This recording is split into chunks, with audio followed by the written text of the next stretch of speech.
Aringa Hope. Here at Aringa Hope, we remain committed to bringing microfinance to the villages of the rural Aringa area.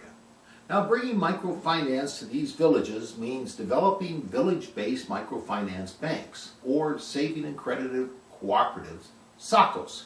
These are owned and operated by the villages and bring not only financing but organization, training, and the ability to move beyond financing into larger community activities. Well, it's been a busy year at Aringa Hope. At the start of the year, we completed the formation of the Microfinance Institute. This is a joint activity between Tumaini University, ourselves, and Thrivent Financial. We staffed it with Professor Enoch Ugalumo as a director. Professor Ugalumo has over 10 years experience in the Aringa region in rural agricultural development and microfinance. We have a full-time SACCOs coordinator, Ms. Twaini Samsung, who has extensive experience working in the villages and with the individuals. Now, this institute then provides us a vehicle to do ongoing training, development work in the villages, and bring people from the villages into Tumaini University, where we give them intensive training courses, 3-day courses, to further develop their ability and make the SACCOs more robust. In addition, it also gives us a vehicle to form a joint SACCOs, which is a centralized microfinance bank that we can then do certification, audits, and so forth to make sure the villages really are operating their own microfinance SACCOs in the appropriate fashion. Well, by the end of this year, we will have worked with 20 different locations in the Aringa area. Not all of these locations have SACCOs, but they're all developing, planning, early implementation, and some have full-blown SACCOs. So we are working in a variety of fashions in the different locations depending on where they're at. In the long term, our goal is to have microfinance institutions or SACCOs at all 71 of the villages in the Aringa Diocese. Well, how do we form a SACCOs? Well, the process is basically simple. We visit locations and explain to them what a SACCOs is, what a loan is, what it will do for them.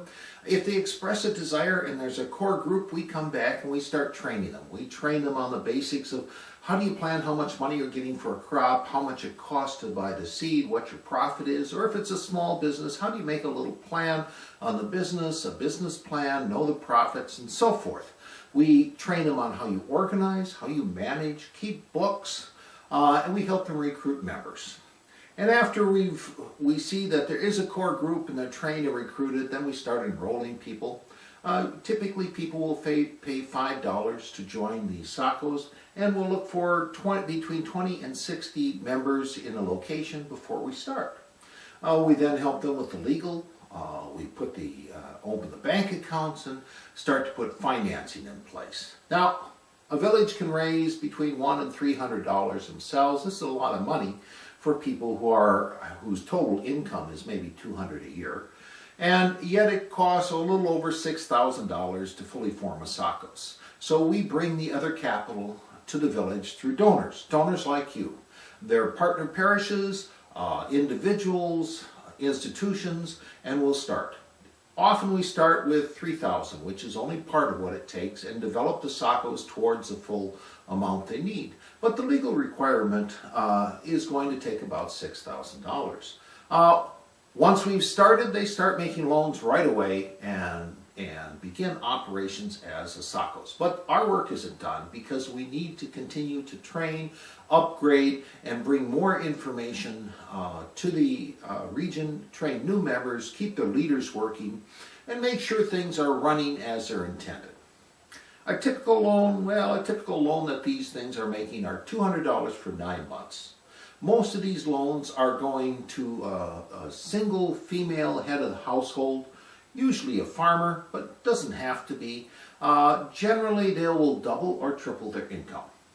So a household that's headed by a female, maybe with 3 children, will move from living on less than $1 a day to living on $2 or $3 a day. This is an enormous improvement for these people, because when you're living on less than $1 a day, you're unable to buy a school uniform, so your child can't go to school. You maybe eat meat once a month, so they are suffering from malnourishment.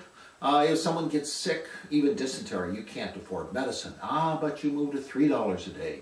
The children are going to school, malnourishment disappears, and if someone gets sick, they actually get some medicine. It is an enormous improvement. One lady who has got a loan for $180 told me, last year I had little. This year I have much. After getting a loan, her income went from $200 to over $600 for the year. She felt she was rich. Her family benefited. It was just an amazing change in their lifestyle. The overall impact of these loans is improvements on schooling, education, nutrition, just the whole family benefits enormously. Currently, we have over 300 active borrowers in the various SACOs we work with. This is impacting over 1,500 people in the Oringan area. Still, we have over 400 people on waiting lists to obtain loans, because once someone sees they can get a loan, everyone wants them, and there's a limit on capital. In Oringa, there is a constant drought of capital, and the loans make huge differences, so people are excited and join the waiting list. Our latest SACO that we developed is the Tungi. We began visiting Tungi last year. It's a long process. People were excited. We did training. They elected officials. We enrolled 19 members in the Tungi.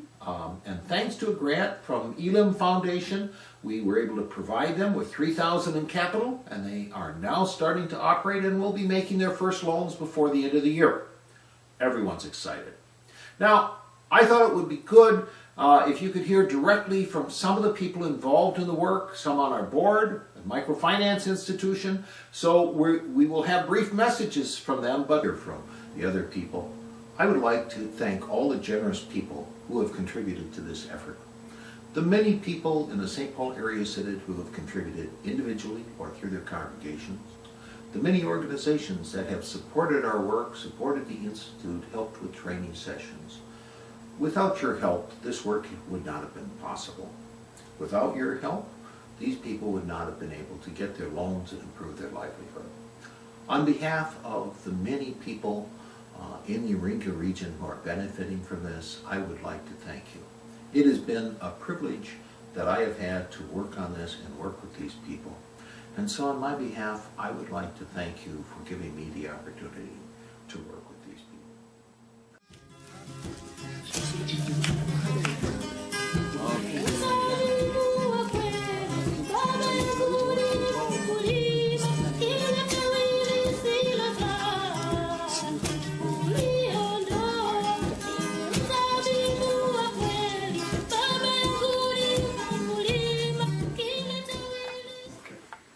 Friends of Tanzania.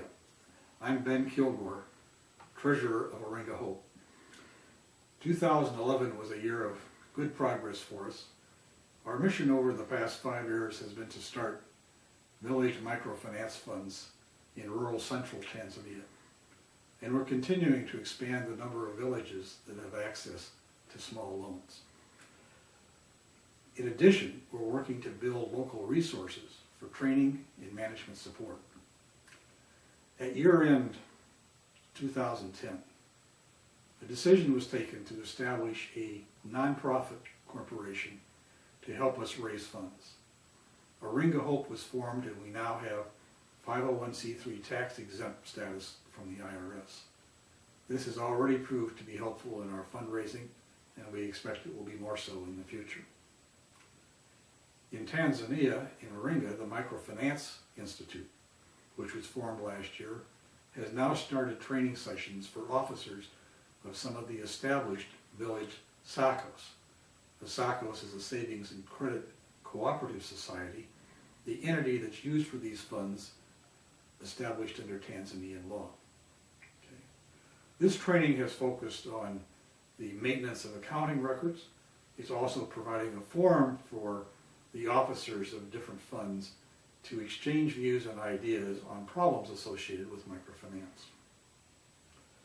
In addition to the training, one of the other missions of the Microfinance Institute is to help us develop new village funds and expand the number of communities having access to credit.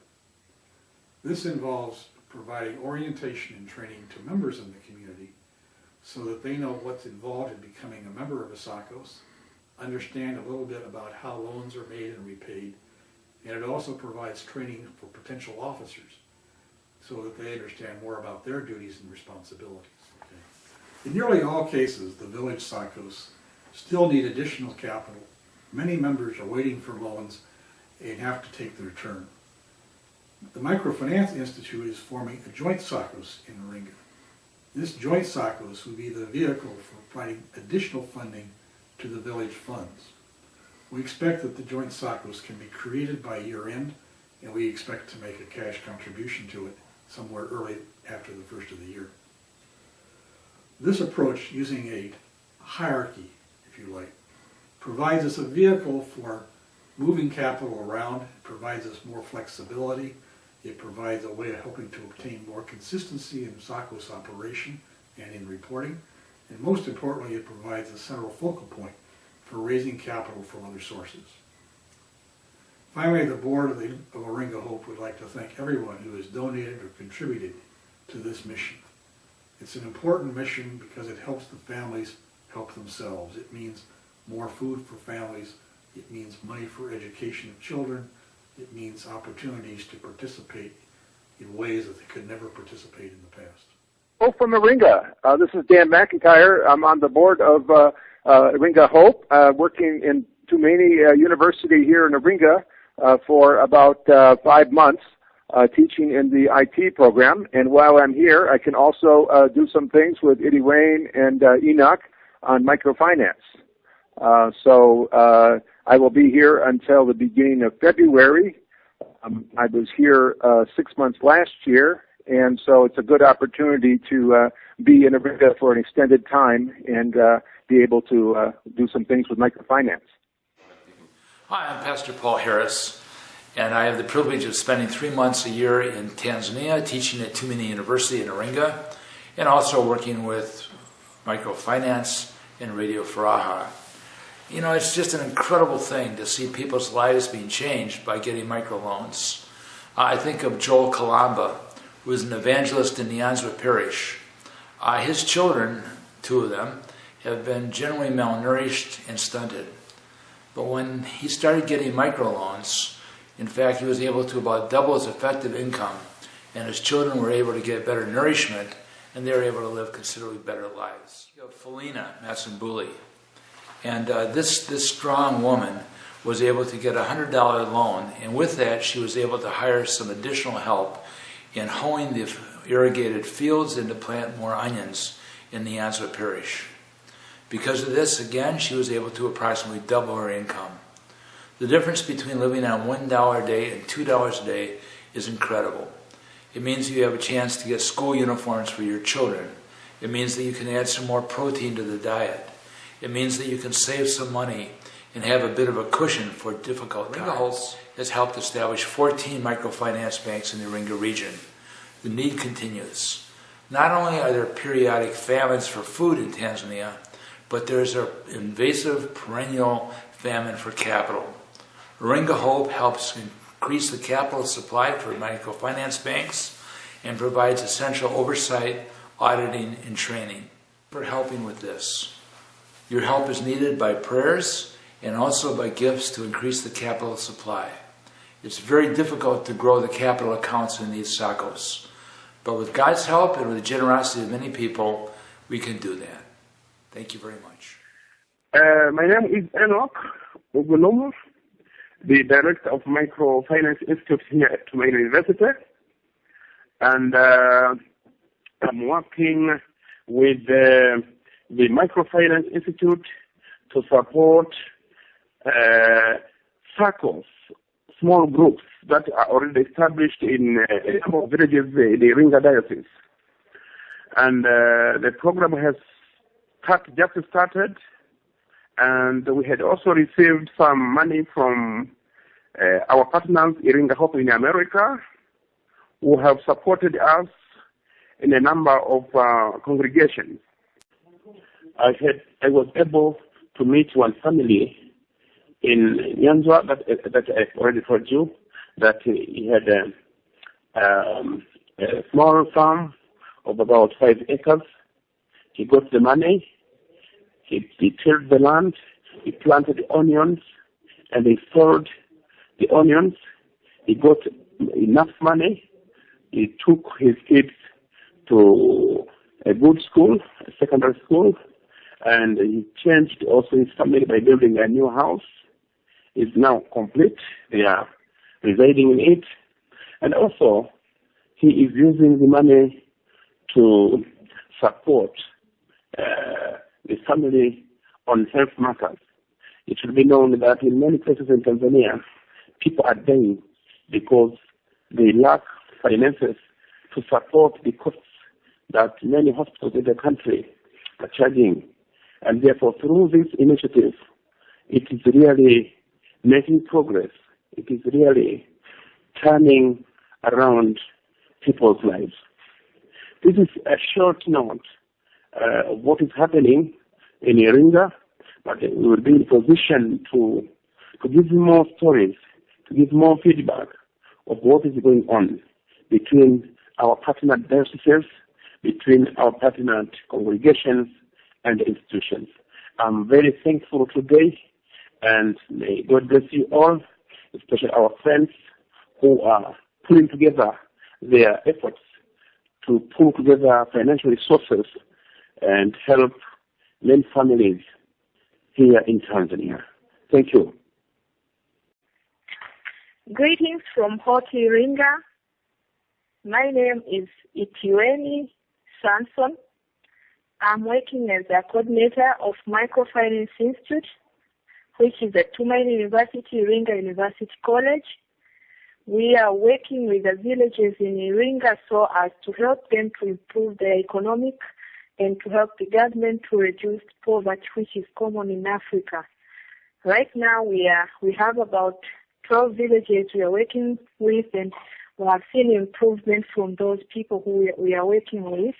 That others that before they had no business, they had no improved farms, but after engaging or working with the microfinance, they have improved their lives by having businesses, by having a good farms, by sending their kids to school, by improving their houses and other success stories, which is happening here in Iringa because of the Microfinance Institute.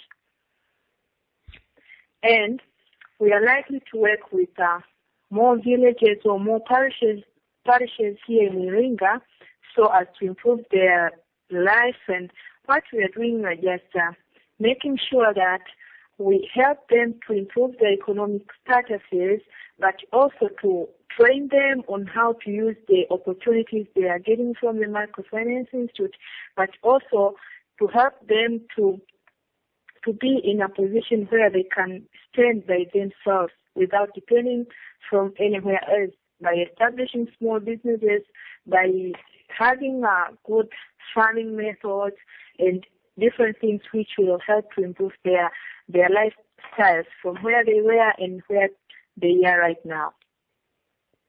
And that we have different people in different villages. Before starting the microfinance, they never plan on what to do.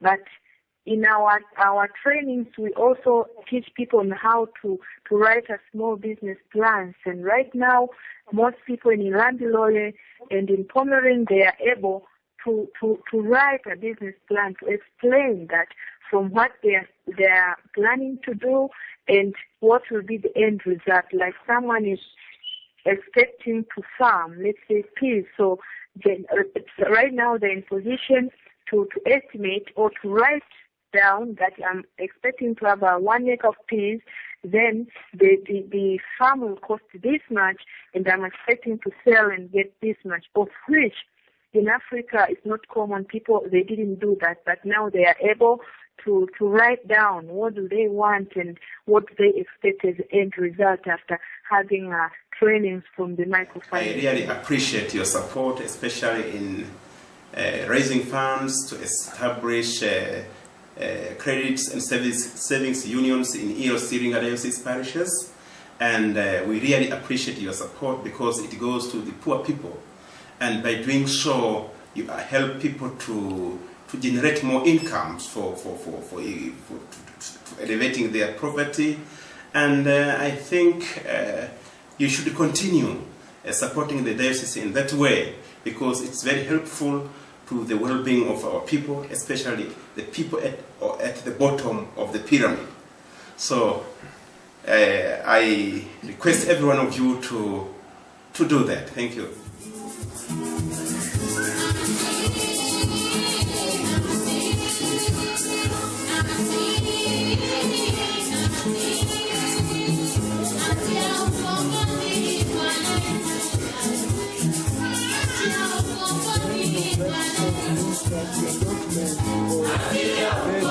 Thank you.